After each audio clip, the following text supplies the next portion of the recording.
नमस्कार साथियों, रोचक धार्मिक पौराणिक कथाओं को सुनने के लिए अद्भुत टॉक्स चैनल को सब्सक्राइब करके बेल नोटिफिकेशन को ऑल पर क्लिक कर दें। तो चलिए आज की कथा को शुरू करते हैं।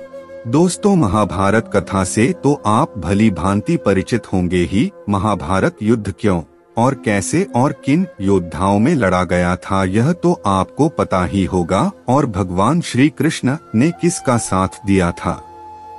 लेकिन इसमें कई ऐसे योद्धाओं से जुड़े कई रोचक तथ्य और रहस्य भी हैं, जिन्हें आपको जानना चाहिए। ऐसे ही एक पौराणिक कथा अभिमन्यु से भी जुड़ी है। इस रोचक कथा के बारे में हम नीचे विस्तार पूर्वक बताएंगे। अर्जुन और सुभद्रा के पुत्र अभिमन्यु को तो आप लोग जानते ही होंगे कि महाभारत युद्ध में अभिमन्यु वीरगति को प्राप्त हो गए थे। लेकिन बहुत से लोगों के मन में यह प्रश्न अवश्य होता होगा कि आखिर सर्वशक्तिमान श्री कृष्ण ने अपनी ही बहन सुभद्रा के पुत्र अभिमन्यु को क्यों नहीं बचाया था, जबकि अर्जुन और पांचों पांडवों की युद्ध के अंत तक उनके रक्षा कवच बने रहे थे। तो अभिमन्यु को क्यों मर जाने दिया। अगर चाहते तो लीलाधारी भगवान श्री कृष्ण अपने सुदर्शन चक्र भेज अभिमन्यु को चक्रव्यूह से बाहर ले आते और अभिमन्यु का वध नहीं हो पाता, परंतु श्री कृष्ण ने ऐसा नहीं किया। कहा जाता है, जब भी धरती पर धर्म और सत्य की हानि होने लगे तो भगवान को नीति के अनुसार धरती से अधर्मियों और अत्याचारियों का नाश करना होता है, और इस उद्देश्य हेतु भगवान स्वयं धरती पर जन्म लेते हैं, और उनके इस उद्देश्य में सहायता हेतु विभिन्न देवी देवताओं को भी अपने पुत्र को भेज या स्वयं जाकर धरती पर जन्म लेना होता है। ऐसा ही जब द्वापर युग में भगवान विष्णु ने श्री कृष्ण अवतार में जन्म लिया था, तब ब्रह्मा जी ने और सभी देवी देवताओं को भी श्री कृष्ण की सहायता हेतु धरती पर जन्म लेने का आदेश दिया था।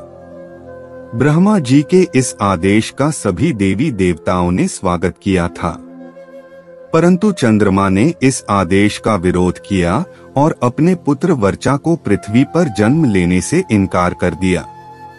लेकिन जब सभी देवताओं ने मिलकर चंद्रमा को समझाया कि धर्म की रक्षा करना ही हम देवताओं का परम कर्तव्य और धर्म है, इसलिए हम सभी को ब्रह्मा जी का आदेश का पालन करना है, यह हमारा दायित्व और कर्तव्य भी है।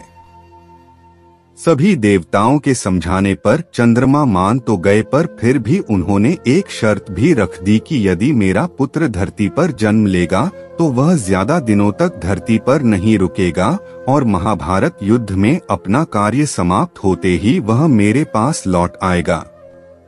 इसके साथ ही वह युद्ध में अपने पराक्रम से बड़े बड़े महारथियों को भी चकित कर घोर युद्ध लड़ते हुए वीरगति को प्राप्त होगा, और उसके इस अदम्य साहस को युगों युगों तक याद रखा जाएगा।